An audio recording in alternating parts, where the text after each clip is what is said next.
창세기 26장 12절에서 15절. 이삭이 그 땅에서 농사하여 그 해에 100배나 얻었고 여호와께서 복을 주심으로 그 사람이 창대하고 왕성하여 마침내 거부가 되어 양과 소가 떼를 이루고 종이 심이 많음으로 블레셋 사람이 그를 시기하여 그 아버지 아브라함 때에 그 아버지의 종들이 판 모든 우물을 막고 흙으로 메웠더라. 여러분, 족장들도 구약시대 족장들도 무슨 일에 생업에 종사했을까요? 아브라함, 이삭, 야곱 이런 분들이 어떻게 먹고 살았을까요? 그들도 농사를 지었습니다. 그리고 목축업에 종사했다고 말할 수 있죠. 목축업이나 농업 활동을 했는데요. 오늘 그 26장 12절부터 한번 그 본문을 보시면요, 누가 등장하죠? 이삭이 그 땅에서 농사하여 그랬습니다. 농사했다 그러죠. 근데 그 다음에 보니까 그 해에 100배나 얻었고 여호와께서 복을 주셨다. 그 사람이 창대하고 왕성했다. 마침내 거부가 되었다. 양과 소가 한두 마리가 아니라 떼를 이루었다. 종이 심이 많았다. 이런 대목이 나오고 있어요. 여러분, 우리가 비즈니스를 하는데 이민생활을 하면서 내 회사에 일하는 이 종업원들이 몇 명인 줄 알아? 수백 명이야, 뭐 수십 명이야, 뭐 이렇게 자랑하고 싶잖아요. 그리고 내 어카운트에 이 소와 양이 막 그냥 떼를 지어서 막 지금 들어오고 있다든지, 뭐 이렇게 막 100배가 되었다. 여러분, 정말 성공했네요. 이 사람은 거부가 되었다.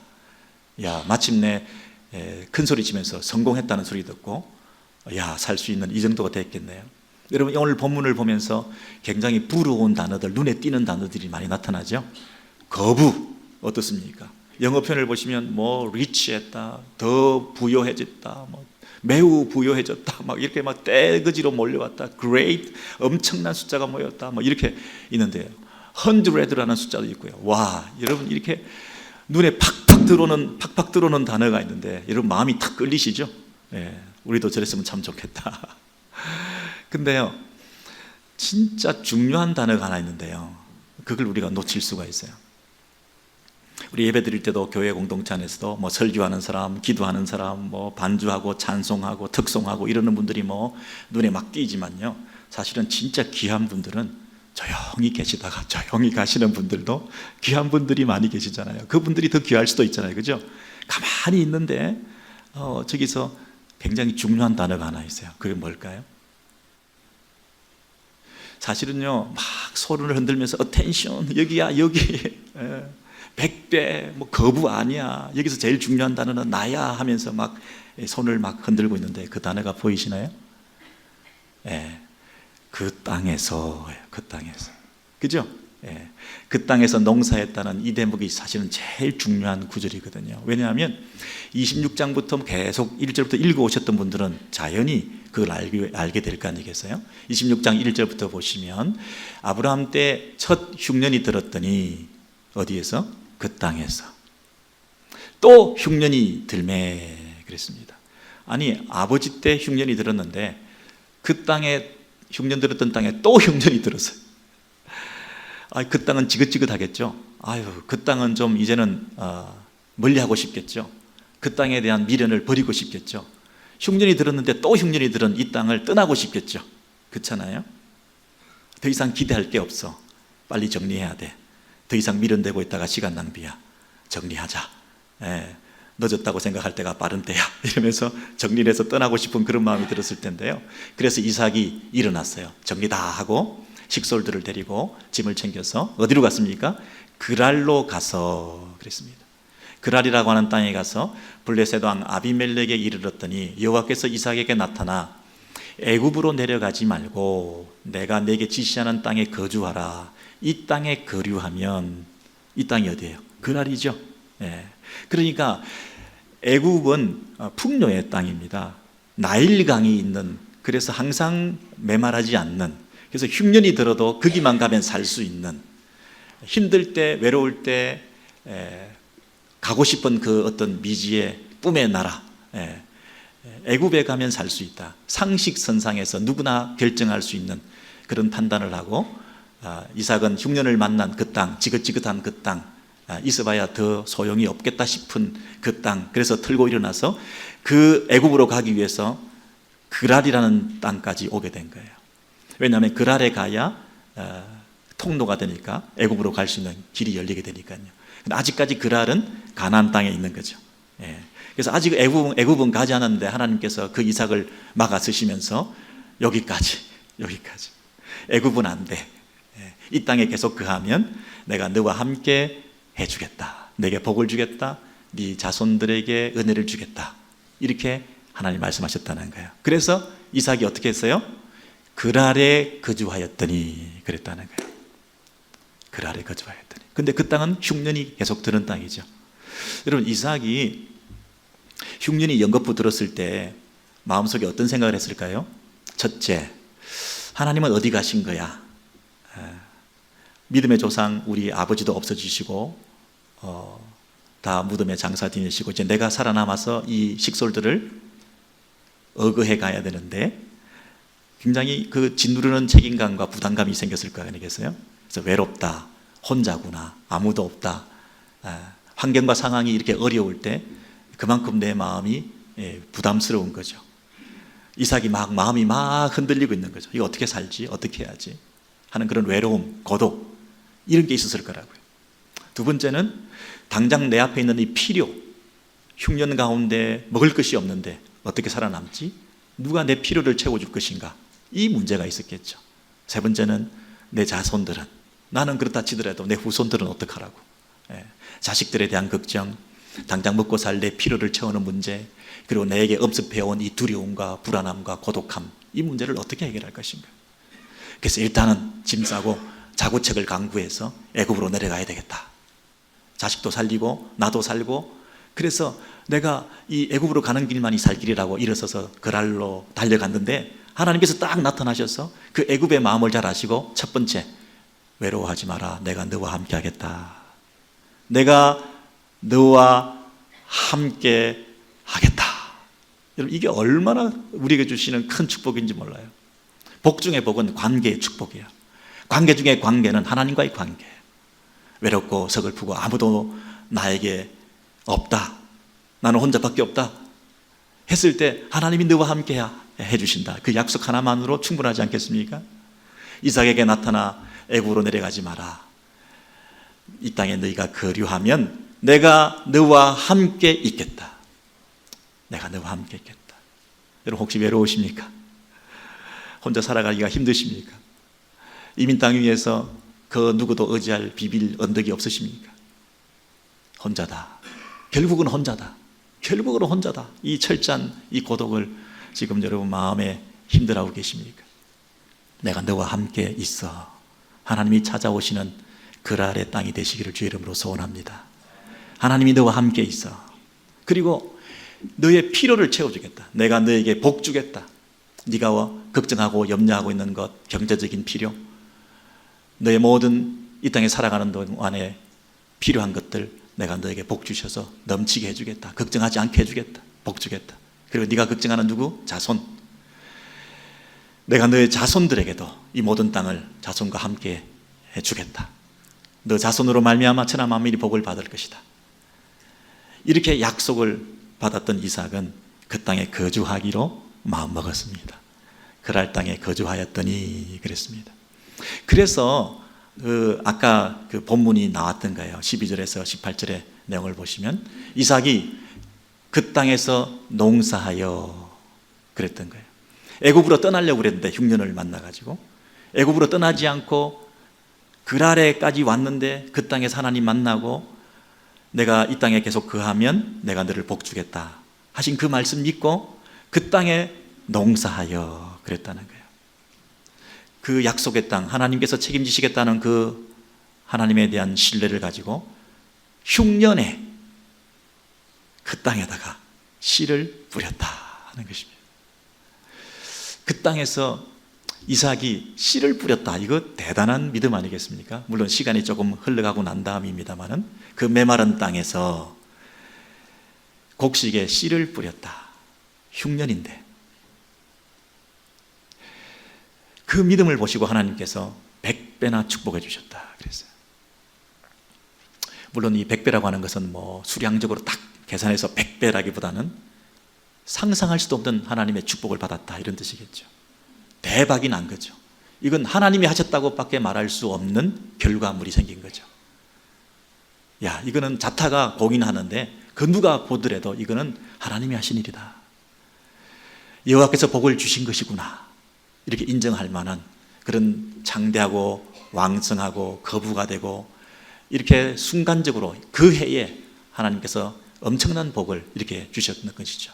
여기까지 창대 왕성하게 되었다, 거부가 되었다, 정이 심이 많았다, 여기까지 참 끝이 났으면 해피엔딩으로 잘 마무리가 됐을 텐데요. 그 다음에 무슨 말이 있냐면 블레셋 사람이 그를 시기하여 그랬어요. 시기하여. 남 잘 되는 꼴을 못 보는 거잖아요. 그것도 자기 땅도 아닌 거류민들이 와가지고 잘 되는 걸 보니까 이건 우리 땅인데 오히려 그들이 더 잘 되는 걸 보니까 참을 수가 없는 거예요. 시기하여 모든 우물을 막고 흙으로 메웠더라 그랬습니다. 이런 우물은 농경사회에서 이 뭐 생명의 젖줄과 같은 것인데 그걸 어떻게 무식하게 잔인하게 흙으로 막아버립니까? 이런 난폭한 짓을, 이런 쪼잔한 짓을 어떻게 이렇게 사나이답지 못하게 이렇게 무지막지한 짓을 하고 만다는 것입니까? 어떻게 이렇게 과격한 행동을 하게 되었죠? 시기심 때문에. 그래서 시기심 때문에. 여러분이 생각보다 이상하게 과격한 행동을 할 때는 여러분 속에 아마 시기심이 작동하고 있는지 모르겠어요. 여러분, 시기심과 질투심이 좀 다르다고 그럽니다. 어떻게 다른지 아세요? 다른 사람이 가진 것을 내가 가지지 못했을 때, 다른 사람이 가진 것을 내가 가지지 못했을 때, 부럽다, 약간 질투심이 난다. 부러워하면 지는 건데 요 정도로 끝나거든요. 질투심이라고 하는 것은 다른 사람이 가졌을 때 내가 가진 것, 다른 사람이 가진 것을 내가 가지지 못했을 때 부러움이다, 시기다, 엔비한다 이런 정도인데요. 내가 가지지 못한 것을 다른 사람이 가졌을 때 나는 없는데 저 사람은 막 잘 될 때 이게 시기심이 안에서부터 작동을 하는 거거든요. 그래서 이 방향성이 나한테 초점이 맞춰지는지 저쪽에다가 초점이 맞춰지는지를 보면 이게 시기심이 작동을 하면 상대방이 잘 되는 것을 파괴적으로 그것을 망가뜨려 놓고 싶은 충동이 생기는 거예요. 나는 없는데 저 사람은 있어. 막 시기심이 생기면 저 사람 것을 망가뜨려야 돼. 나는 안 되는데 저 사람은 잘 돼. 나는 비즈니스가 안 되는데 저 사람 그런 비즈니스가 잘 돼. 이렇게 되면 그것에 대한 우리의 그 과격한 행동이 드러나게 돼요. 그러니 세상에 같이 농사를 짓는 입장에서 그것도 만천하에 사람들이 다 알 텐데 그 시기심이 발동해가지고 우물을 막아버리고 흙으로 덮어버리고 이런 짓을 하게 된다는 거죠. 여러분, 가끔 우리가 과격한 행동을 아주 유치한 짓을 하면서 상대방에 대해서 우리가 반응을 보이는 걸 보면 정당성을 확보하기 참 어려운 것이요. 내 안에 있는 시기심이 깊은 곳에 있다는 것을 알게 돼요. 이러저러한 명분을 가지고 그래야 마땅하고 너는 나쁜 놈이야 그러지만 사실은 내 안에 들끓는 시기심이 있는 거예요. 그 시기심 때문에 형제도 가족도 공동체도 없이 그냥 막 그 분노를 표출하게 되는데요. 이 이삭의 경우는 이런 일을 당했을 때 어떻게 행동했나요? 아비멜렉이 이삭에게 너희가 우리보다 더 크게 강성한 적 우리를 떠나라 그랬어요. 그랬더니 이삭이 그곳을 떠나 그랬어요. 그 그랄이라고 하는 곳은 축복의 땅이었습니다. 하나님께서 100배나 축복해 주셔서 내가 성공한 땅인데 이 땅을 어떻게 떠나겠습니까? 계속 이곳에서 버티고 있어야죠. 난 못 떠나. 이 성공의 땅에서 나는 떠날 수가 없어. 내가 꿈을 이룬 땅이야. 그러면 이곳을 내가 버틸 거야. 내가 또 여기서 어디 가서 뭘 할지도 모르는데 가서 잘 된다는 보장도 없고 나는 여기서 버틸 거야. 이렇게도 될 수 있을 거 아니에요. 근데 이삭이 떠나라 그러니까 떠나버렸어요. 두말하지도 않고 떠나, 그곳을 떠나 그랬습니다. 근데 혹시 저와 여러분 같으면 처음부터 애굽으로 갔었어야 되는데 괜히 여기 들렀다가 그 아래서 또 이런 꼴을 당하고 이게 결국 시간 낭비한 꼴이구나. 이제라도 애굽으로 가자. 이럴 수도 있을 거 아니겠어요? 여러분 안 그러세요? 예, 처음부터 애굽으로 갔었어야 되는데 괜히 이곳에서 머뭇거리고 있다가 오히려 더 험한 꼴 당하고 이렇게 다 쫓겨나게 생겼으니 100배면 뭐해? 지금 하나도 없는데 빈털터리가 돼서 다 쫓겨나게 생겼는데 그 많던 거 여러분 차라리 처음부터 빈털터리였으면 상실감은 덜했을 텐데 많이 가졌다가 완전히 쫄딱 망하니 이건 더 큰 상처가 되는구만. 이러면서 이제부터 나는 애굽으로 가겠습니다. 갈 뻔했지 않았습니까? 근데 이삭은 어떻게 했다고요? 어디로 갔어요? 그랄 골짜기에 갔다 그랬어요. 여기서 제일 중요한 단어는 그랄 골짜기겠죠. 그랄에서 그랄 골짜기. 이거 뭐 지역으로는 가깝겠습니다만은 우리 신앙의 결단으로는 굉장히 큰 결단이겠죠. 왜? 그랄에서 축복을 받았는데 그것이 쫄딱 망해가지고 이제는 쓴 마음도 생기고 하나님 이럴 것 같았으면 왜 나에게 이런 축복을 주셨습니까? 하면서 하나님 앞에 볼멘 소리를 하면서 이제는 내가 애굽으로 원래대로 가겠습니다. 풍요의 땅 애굽으로 가지 않겠습니까? 애굽은 나일강이 있는데 천년 자원이 있는데 원래부터 그 나라는 축복받은 땅인데 그 나일강이 우리는 없어. 그 나일이 있는 그것을 부러워하면서 애굽으로 나는 가고 싶어. 축복의 땅에서 망하고 풍요의 땅으로 애굽으로 나는 가야 되겠어. 이렇게 우리가 결정할 수도 있지 않겠습니까? 근데 이삭은 나일을 부러워하기보다는 하나님을 더 두려워했던 존재였습니다. 여러분, 우리가 세상에 어떻게 나일강을 부러워할 수 있습니까? 좀 힘들다고 어떻게 나일강을 가진 그 애굽을 부러워하면서 나는 애굽으로 가겠다고 생각하겠습니까?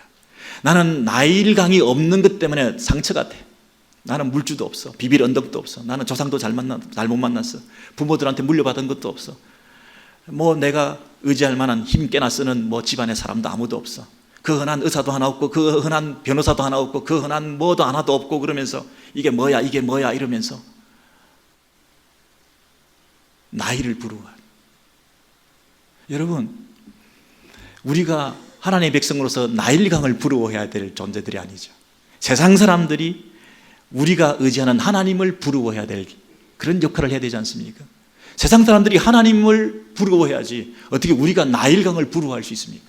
나일강을 만드신 창조주가 계시는데, 창조주 하나님이 우리 하나님인데 그 하나님을 붙들고 의지하는 하나님의 백성들을 세상 사람들이 부러워하도록 우리가 믿음의 결단을 해야 되지 않겠습니까? 그래서 이삭은 나일강을 향해서 발걸음을 돌리지 않고 여전히 그랄 땅에 거주하기로 했습니다. 그랄에서 쫓겨나니까 그랄 골짜기에 올라갔습니다. 여기까지가 마지노선이다. 내가 물러설 수 없는 마지막 믿음의 경계선이다. 내가 그랄에서 축복받았고 모든 걸 다 망하고 쫓겨났지만 약속의 땅 그랄에 거주하겠다고 하신 하나님 앞에 약속한 그 믿음을 지키면서 이 땅에 거주하면 하나님 축복하시고 너와 함께 하시고 네 자손까지 함께 주시겠다고 하신 그 약속의 마지막 바른 라인을 내가 지탱하고 지키기 위해서 그랄 골짜기에 가서 그곳에서 내가 배수진을 치고 장막을 치고 우물을 파겠다. 내 믿음의 표현을 한 거죠. 여러분은 지금 어디에 계십니까? 벌써 애굽에 가 계십니까? 그랄에서 버티고 계십니까? 그랄 골짜기라도 하나님이 함께 하심을 믿고 그곳에 믿음을 가지고 살고 계십니까? 그 그랄 골짜기에 장막을 치고 여러분 우물을 파는 그 심경을 여러분 이해하십니까? 흉년이 든 그 땅에다가 씨를 뿌리는 이삭의 마음을 이해하십니까? 약속을 붙든 자였습니다. 그랬더니 그 땅에 물이 나고 그 블레셋 사람들이 다 메워버렸던 그 우물에 아브람 때부터 메워졌던 그 우물을 다시 복원해서 아버지가 부르던 그 이름으로 그 우물 이름을 불렀다. 그 우물 이름이 아버지가 불렀던 그 우물 이름으로 이삭도 불렀다 하는 거죠. 그러니 그게 뭘 의미합니까? 아브라함이 신뢰했던 하나님, 아브라함이 이 땅에서 지키면서 순종하며 하나님을 바라봤던 그 신앙, 그걸 고스란히 이삭도 이제 물려받게 되어서 하나님을 의지하고 이 땅을 지키고 하나님을 신뢰하는 믿음이 무럭무럭 자라나게 되었지 않았겠습니까? 근데 이삭은 결코 다투지 않고 떠나라 했을 때 그곳을 떠나서 그랄 골짜기까지 올라가서 우물을 다시 팠던 그 신앙, 이게 이삭이 자라고 있는 중이죠. 이삭이 믿음을 점점 왕성하게 커가고 있는 과정이죠. 100배나 축복하고 솥대가 많아지는 왕성과 창대가 아니라 이삭의 마음속에 믿음이 왕성해지고 있는 거죠. 신앙의 능력을 체험하고 있는 거죠. 이랬을 때 이삭에게 계속해서 도전해오는 주변의 어려움들이 있는데요, 우리 그 다음 줄을 보시면 이삭의 종들이 골짜기를 파서 샘 근원을 얻었던 그런 순간에 그랄의 그 골짜기의 목자들이 이삭의 목자와 다투어 그랬습니다. 그랄 골짜기에서 우물을 파서 물을 얻었는데 또 그 사람들이 뭐라고 그러냐면 골짜기까지 와가지고 이 땅이 우리 땅이니까, 그러니까 이곳에서 난 물은 우리 물이다 이렇게 얘기를 하는 거예요. 물이 날 때까지는, 팔 때까지는 아무 소리 안 하다가 물이 나니까 그때 와가지고 우리 물이다 이렇게 얘기를 하는 거예요. 그랬을 때 이삭의 목자와 그랄의 목자들이 서로 다툼이 일어날 수밖에 없는 상황이었어요. 이 물은 우리 것이라 그랬더니 이삭이 그 다툼으로 말미암아 어떻게 했어요? 또 다른 우물을 팠더니, 또 다른 우물을 파서 물이 나왔는데 그들이 또 다툼으로 이삭이 또 거기서 옮겨 다른 우물을 또 팠더니 그랬어요. 여러분, 이 이삭은 우물을 파는 전문가도 아닌데, 뭐 우물 파는 게 그렇게 요즘같이 뭐 중장비가 있을 것도 아닌데 그 이삭과 이삭의 종들이 우물 파는 일에 이렇게 마음을 쏟고 있을까요? 그들이 할 수 있는 것이 아무것도 없었어요. 상대방이 계속 소유권을 주장하고 밀어내고 떠나라고 그러니까 그들에게 맞서지 않고 이삭이 할 수 있는 것은 뭐냐면 그들로부터 떠나가지고 또 우물 파는 것 외에는 할 일이 없었어요. 또 우물을 팠어요. 그랬더니 마지막에 르호봇이라고 하는 곳에서 다투지 않게 되었다 그랬어요. 우물을 파고 또 우물이 쫓겨나고 반복하다가 르호봇에 와가지고 우물을 팠는데 다투지 않게 되었다 그랬어요. 그랬을 때 이 이삭이 뭐라고 얘기를 하냐면 제일 중요한 단어가 뭘까요? 이제는. 그래서 이제는 동그라미를 쳐보세요. 이제는 여호와께서 우리를 위하여 넓게 하셨으니 지경을 넓혀주셨다는 거죠. 르호봇이라는 말이 넓은 장소라는 뜻이죠. 이 땅에서, 여기도 이 땅에서 우리가 번성하리로다 하였더라 그랬습니다. 여러분, 저를 보셔요. 이제는이라는 말이 왜 중요할까요? Now, 이제는 하나님께서 당신의 뜻을 드러내 보여주셨다는 거잖아요. 내가 그랄에서 성공했다가 쫓겨났는데요, 그랄 골짜기에 가서 우물을 팠어요. 근데 그곳에서 또 쫓겨났어요. 그 골짜기를 지키면서 또 다른 우물을 팠어요. 팔 때마다 상대방이 공격을 해서 다투어서 쫓겨날 판이었어요. 근데 이삭은 맞서지 않고 다투지 않고 또 다른 우물을 파는 데 열중했어요. 그러면서 이삭은 마지막에 우물을 또 팠는데 뭐라고 하냐면 이제는 하나님께서 우리를 넓게 하셨다 이렇게 말씀하셨다는 거예요. 그럼 이삭의 마음속에는 언젠가는 하나님께서 내 믿음을 보시고 이 땅에서 우물을 계속 파고 계속 파는 그 일들을 계속해 나갈 때에 하나님의 때가 되면 이제는 그 우물을 더 이상 파지 않아도 되는 축복을 주실 것이다. 내가 지금 할 수 있는 일은 이들과 맞서는 것이 아니라 하나님을 믿는다면 내가 하나님에 대한 그 믿음을 가지고 이 약속의 땅에 내가 거류하면 하나님이 나를 책임져 주시고 나와 함께 주시고 내 자손들이 굶어 죽지 않게 해주실 거라는 그 믿음을 가지고 이 약속의 땅에 주신 하나님의 그 약속을 내가 믿는다면 내가 할 수 있는 일은 그 땅에 거주하고 그 땅에서 물러가지 않고 애국으로 도망가지 않고 그 땅에서 계속 거주하면서 하나님을 바라보는 이 일을 계속해 나가다 보면 하나님께서 언젠가는 하나님께서 채워주시고 번성케 하시고 다투지 않게 하시고 내 땅을 차지하게 될 그때가 오게 될 거라는 것을 믿고 나아갔다는 거잖아요. 다투지 않았다는 거예요. 하나님을 믿으니까 이 땅에 거주하면 하나님이 채워주시고 함께 주시는 그 약속만 믿고 하나님을 신뢰하면서 그들과 다툴 이유가 하나도 없는 거죠. 이 땅이 아닌가 보다, 이 우물이 아닌가 보다, 하나님 때가 아닌가 보다. 내가 할 수 있는 일은 계속 다른 우물을 파는 것 외에 할 수 있는 일이 없었다는 거예요. 여러분, 위대한 신앙 아니겠습니까? 여러분, 우리가 왜 다투게 되죠? 믿음이 없기 때문이죠. 우리가 다투게 된다는 것은 하나님을 신뢰하지 않는다는 거죠. 내가 해결하겠다는 거죠. 나와 함께 하시고 나를 책임져 주신다는 하나님에 대한 믿음이 없을 때 내가 해결해야 되니까, 내 감정을 표현해야 되니까, 그들과 내가 맞서서 옳고 그른 것을 시시비비를 가려야 되니까 내가 그들과 맞설 수밖에 없고 다툴 수밖에 없는 거죠. 근데 다투지 않는다는 얘기는 하나님의 때가 있다, 하나님이 책임지실 거다, 나와 내 자손을 하나님이 책임지신다고 했기 때문에 그 하나님의 때를 기다리면서 나는 얼마든지 기다릴 수 있다. 여기가 아닌가 보다, 또 다른 데인가 보다, 지금이 아닌가 보다, 나중인가 보다. 그러다가 이제는 하나님께서 넓은 곳에 우리를 두셨구나, 여기서 하나님께서 우리를 번성케 하실 거다, 하나님이 약속하신 때가 이르렀구나, 그 믿음을 표현했다는 거 아니겠습니까? 여러분은 지금 로봇에 와 계십니까? 아니면 우물을 팠는데 쫓겨나기 싫으셔서 그곳에서 끝까지 버티고 계십니까? 한 번 밀리면 자꾸 밀려. 한 번 밀리면 자꾸 밀려. 본때를 보여줘야 돼.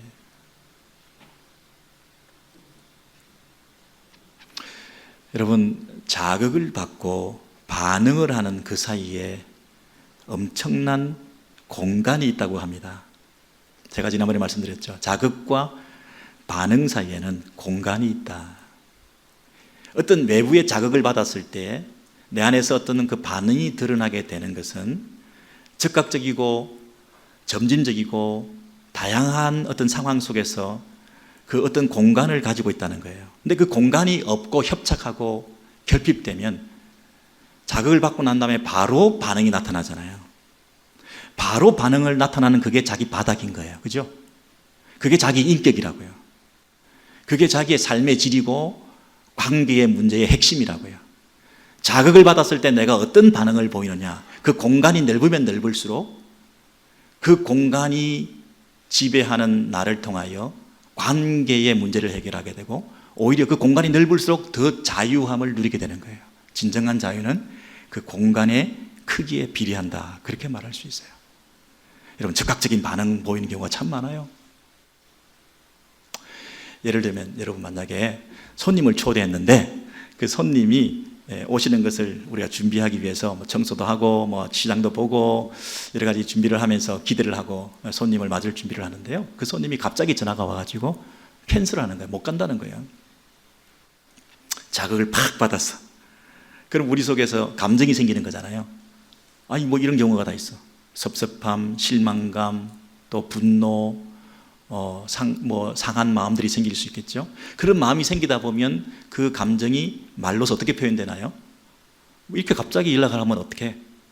온다고 했잖아. 그러면서 그 반응이 그렇게 아름답게 나타나지 않겠죠. 근데 어떤 분들은 그런 분도 있어요. 복수를 꿈꾼대. 언젠가 보자, 내가 너 당하게 해줘, 이걸 어떻게 한번 갚아주지, 이런 마음으로 이 반응을 보이는 사람들도 있대요. 근데 만약에 여러분, 그날 몸이 좀 아팠어. 그리고 청소도 또 해야 돼. 그리고 뭔가 이게 음식도 준비가 잘 안 됐어. 그런데 연락이 갑자기 와가지고 못 간대. 그럼 여러분이 어떤 마음이, 어떤 감정이 생기죠? 휴, 다행이다. 다행이다. 그래서 그 사람들한테 보이는 반응은 뭘까요? 응, 괜찮아. 가지고. 그래, 연락 줘서 고마워. 아까는 숏 노티스를 줬다고 난리를 치더니 그래도 연락 줘서 고맙다고 얘기를 하는 거예요. 아니, 나중에 또 보면 되지 뭐.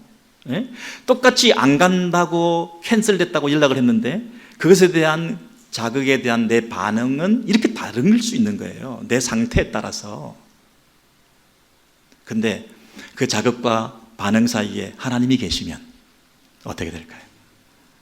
공간이 크면 클수록 더 귀한 인격과 성품과 아름다운 모습이, 오히려 더 큰 자유함이, 관계의 회복이, 인간관계의 아름다움이 있을 수 있다고 한다면 내 안에 하나님이 계시면 자극과 반응 사이에 하나님이 계시면 우리가 어떤 반응을 보게 될까요? 이삭이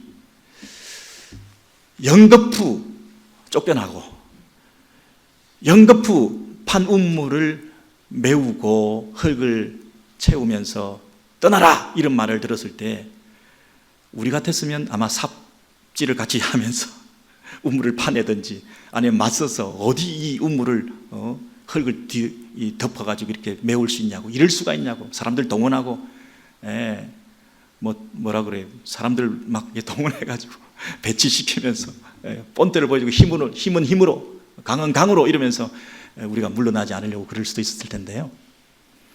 이삭이 믿었던 하나님께서 나를 책임져 주실 거야. 하나님의 때가 되면 하나님이 일하실 거야. 지금은 아닌가 보다. 하나님께서 언젠가는 이 땅에서 거류하는 나를 보시고 하나님께서 책임져 주시고 더 풍성케 하시고 100배나 주셨던 그 축복, 지금은 내가 다 상실했지만 또 하나님께서 새롭게 재기하게 해주시고 새로운 장소에서 새로운 사람들과 새로운 영광스러운 하나님의 나라를 이룰 수 있도록 나를 도와주실 것이고, 여기는 아닌가 보다. 저 사람들이 저렇게 우리를 공격하는 걸 볼 때 맞서 싸울 필요가 없이 그들의 즉각적인 반응을, 자극을 받고 바로 반응 보이지 말고 하나님을 의지하는 믿음을 가지고 가득 채웠을 때 또 하나님의 인도하심을 따라 가야 되겠다. 그렇게 가지 않았겠냐고요. 다툰다는 것은 하나님이 없다는 뜻이죠. 다툰다는 것은 내 안에 나밖에 없다는 거죠. 다툰다는 것은 내 안에 내 자존심밖에 살아있지 않다는 뜻이죠. 즉각적으로 분노하고 화를 내고 하는 것은 일천한 천박한 내 안에 이 신앙의 깊이를 드러내는 것 외에 다른 아무것도 아니라는 거죠. 내가 왜 분노하는가? 내 안에 하나님이 없다는 거죠. 여러분, 이 이삭이요, 이제 그 번성한 그 르호봇이라는 땅에서 계속 안주할 수도 있었는데 어디로 가느냐 하면 그 다음 구절을 보시면요, 브엘세바로 가게 됐어요. 브엘세바. 이삭이 브엘세바로 갔더니 여호와께서 내 아버지 아브라함의 하나님이 이리 두려워하라, 너와 함께 있어, 이 삼종적인 축복을 또 주시네요. 너와 함께 하겠다, 그리고 너에게 필요를 채워주고 축복하고 너를 책임져 주겠다, 너뿐 아니라 너 후손까지도 번성하게 하겠다, 이렇게 약속을 했어요. 그 약속을 받고 이삭이 제단을 쌓고 여호와 이름을 부르며 장막을 쳤다. 이제 브엘세바에 장막을 쳤어요. 그랬더니 아비멜렉이라는 왕이 찾아왔어요. 그 친구와 군대 장관과 그랄에서부터 찾아왔어요. 찾아와가지고 이삭에게 이렇게 말합니다. 화친 조약을 맺자. 이삭이 뭐라고 얘기를 하냐면, 아니 나를 미워해가지고 쫓아낸 사람이 왜 너희들이 나를 떠나게 해놓고는 오히려 너희들이 찾아와가지고 우리한테 이렇게 뭔가를 손을 먼저 내미느냐, 어떻게 된 거냐 이렇게 물었더니 여호와께서 너와 함께 계심을 우리가 분명히 보았으므로 계약을 맺으리라. 상호 불가침 조약을 맺자. 서로 설린 관계를 유지하자. 그러면서 서로 해하지 말라. 우리가 너를 범치 않고 선한 일만 행하게 하여 서로 평안히 가게 하자. 너는 여호와께 복을 받은 자니라. 이렇게 말을 했다는 거예요. 여러분, 우리 교회와 세상의 관계를 한번 생각해 보세요. 여러분이 지금 진공 상태의 신앙생활을 하고 있는 것이 아니라 세상 가운데에 살고 있습니다. 이 세상 속에서 서로 영향을 받고 불신자들과 관계를 가지면서 서로 물고 물리면서 이해관계가 서로 얽히면서 그렇게 살아가고 있는 가운데 있습니다. 그런데 세상 사람들이 우리를 바라볼 때 저 신앙을 가졌다고 하면서 더 비윤리적인 사람들, 예수 믿는다고 하면서 참 볼 게 없는 사람들, 이렇게 무시하고 조롱하고, 또 우리가 뭐 잘 되면 시기하고 공격하고 쫓아내고 이러면서 서로 관계가 막 악화된 가운데서 이렇게 살아갈 수가 있는데요, 오히려 그 세상 사람들이 우리를 향해서 찾아와가지고 뭐라고 얘기를 하냐면, 우리를 투명인간 취급하고 무시하고 쫓아내고 막 이랬던 사람들이 오히려 우리에게 찾아와가지고 우리 존재감을 인정해주면서, 이야, 우리와 함께 손을 잡고 가십시다, 이렇게 얘기를 한다는 거예요. 우리하고 이질감을 느껴서 우리가 함께 할 수 없다고 생각하면서 우리를 이곳에서 떠나라고 했던, 핍박했던 그 사람들이 같이 살자고, 당신들이 있어줘서 고맙다고 이렇게 얘기를 한다는 거예요. 배척했던 사람들이, 경멸했던 사람들이 찾아와가지고 우리에게 두려워하고 부러워한다는 거예요. 와, 하나님이 계시더만. 지금 저와 여러분은 어떤 관계를 설정하고 세상과의 관계 속에서 살고 있나요? 여러분의 불신 친구들과 여러분의 비즈니스의 커스터머들과 여러분이 예수 믿는 사람으로서 어떤 관계를 설정하고 지금 어느 수준에서 지금 살아가고 있나요?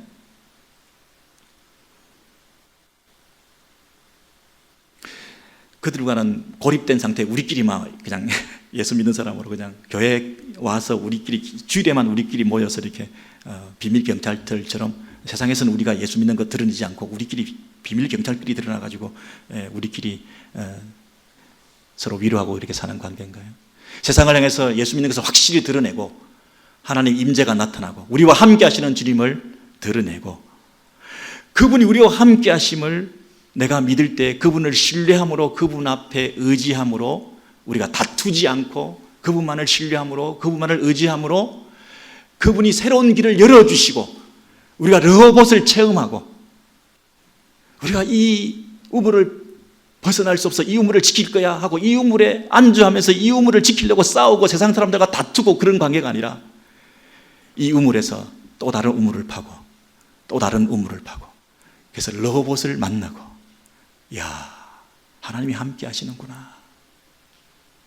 하나님이 함께 하시는구나.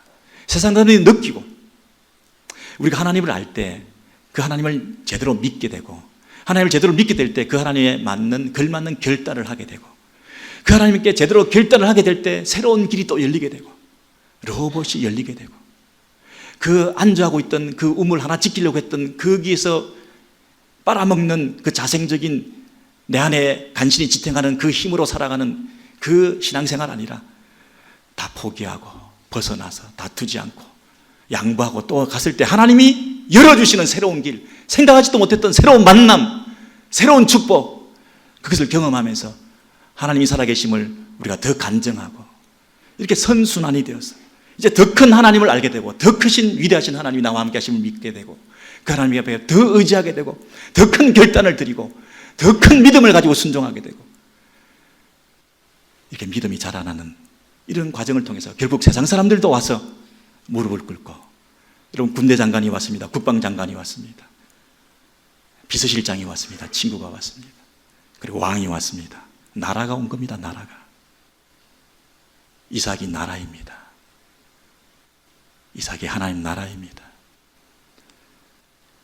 이삭의 믿음이 하나님 나라의 현존과 실존을 드러내는 유일한 방법입니다. 저와 여러분의 신앙이 하나님을 신뢰하면서 어떻게 다투지 않고 그 땅에 씨를 뿌리면서 우물을 지키지 말고 또 다른 우물을 파고 하는 이런 과정을 통해서 르호봇을 경험하게 될 때 세상 사람들이 여러분을 향해서 하나님의 임재가 있는 사람이다. 하나님께 영광을 돌려드리면서 믿음으로 살 수 있지 않겠습니까? 그들에게 영향을 줄 수 있고 말로서 전하는 메시지보다 더 파워풀한 그의 삶을 통해서 하나님 나라가 확장되어가는 그 과정 속에 그들이 무릎 꿇고 있지 않습니까? 아비멜렉이 다스리는 그 나라보다 더 큰 하나님 나라 앞에 그들이 무릎을 꿇고 있지 않습니까? 이삭이 그때는 몰랐죠. 흉년을 만났을 때 이게 뭔가 힘들었죠. 우물을 계속 쫓겨날 때 이게 뭔가 몰랐죠. 그러나 상황과 환경이 주는 외로움과 괴로움 앞에서 그 흉년이 물러가는 내 인생이 외롭고 메마르고 관계가 메마르고 가진 것이 없고 이런 내 메마른 인생의 이 가뭄을 경험하면서도 이 땅에 거주하라 하는 그 약속을 믿고 거주했을 때 100배나 되는 축복을 받았던 환경과 상황이 문제가 아니라는 것을 경험했을 뿐만 아니라 그걸 다 잃어버리고 쫓겨나서 우물을 파고 있는 가운데서 계속해서 관계적인 갈등을 맺으면서 내 감정이 막 상하면서 그들과 맞서올 수밖에 없는 이런 상황이 닥쳤을 때도 내 안에 공간을 차지하신 그 하나님 때문에 즉각적인 반응을 보이지 않으면서 물러나며 양보하며 다투지 않는 내 감정을 절제하고 컨트롤할 수 있는 이 훈련을 받으면서 관계의 훈련까지 받으면서 하나님 앞에 성장해가는 이삭의 모습, 그랬을 때 세상 사람이 찾아와서 함께 화친을 맺자. 너희가 부럽구나. 여러분, 이런 은혜와 축복을 받을 수 있는 하나님의 자녀들, 우리 오렌지교 성도들, 패배주의에 젖어 있지 마시고, 그때는 잘 몰랐지만 지나고 보니 다 하나님의 뜻이 있었다. 그때는 잘 몰랐지만 나 혼자 길을 걸어가고 있는 줄 알았지만 사실 그것이 길을 내고 있는 줄 알았다.